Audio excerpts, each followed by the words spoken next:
With the new signing of Erik Ten Hag to Manchester United, who should stay and who should go?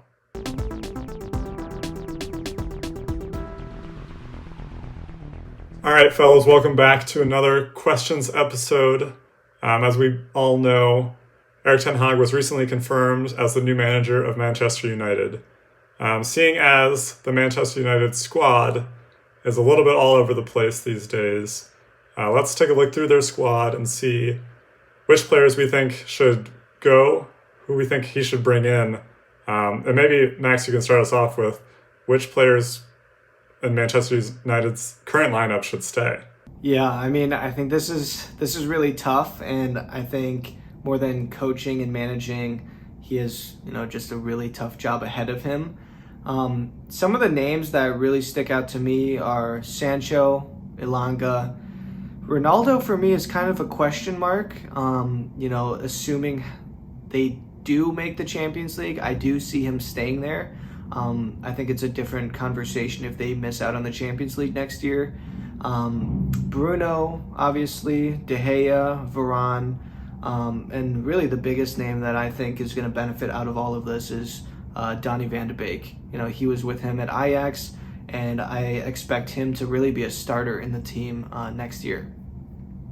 Yeah, Max, I think Ronaldo's a very interesting one. Obviously, a huge player for United. I do think he'll stay regardless. He has been United's best player for most of the season and has really carried them through a lot of games. And I think that they need that. And yes, Ronaldo is getting older. He's not as good as he once was. But at the end of the day, the guy is still scoring goals for fun. And I think during this transition period, yes, he might not be the perfect striker for Ten Hag, but I do think that Ten Hag can look to him and rely on him to get goals when they need it most, even if that means coming off the bench. I think a big question is how big of a revamp Ten Hag is going to perform at Man United in terms of formation and dealing with the big personalities at the club. Will he come in and institute his 4-3-3 that's very fluid that he plays at Ajax, or will he try to kind of mold it to the bigger personalities? I think it's going to be the former. I think he has a structure that works at Ajax, and it's difficult to picture Manchester United playing fluid, enjoyable soccer, honestly. But give Ten Hag a few years and give him control over the transfers, at least a decent amount of control. And I think he can bring in a lot of players that aren't usually Manchester United players, kind of like those big signings. I think he's going to make a lot of important and frugal signings that make sense for the system he wants to implement. That means getting rid of big players, maybe like Pogba, maybe Ronaldo. I guess we'll go into more. Yeah, I think actually Erik Ten Hag is a very interesting situation, being that he is coming from such a fluid team to a team that really has no consistency among the players. It is also interesting to hear Ralph Rangnick suggesting that there could be 10 new signings this summer and looking for a complete overhaul. I don't know how much of that is possible. It sounds very much like FIFA career mode. But if he is able to make that, I do agree with you, Tommy, that there will have to be some frugal signings. But that being said, it still is Manchester United. They still do have a lot of money to back them up. So one player I think it would be a good frugal signing, or at least a cheaper option, is Lisandro Martinez from Ajax. Lisandro Martinez is a center back who used to play CDM. And so he is now playing deeper. He has that experience. In addition to his defensive abilities, being that he was a CDM, Lisandro Martinez has unbelievable distribution, something that is currently lacking a lot at Manchester United. And then one signing on the other end of the spectrum that would be a signing more for the future and would be more expensive is Darwin Nunez from Benfica. We've seen Darwin Nunez a lot in the Champions League this year, scoring a lot of big-time goals. And I think this is a player that they could look to strengthen up that left wing position.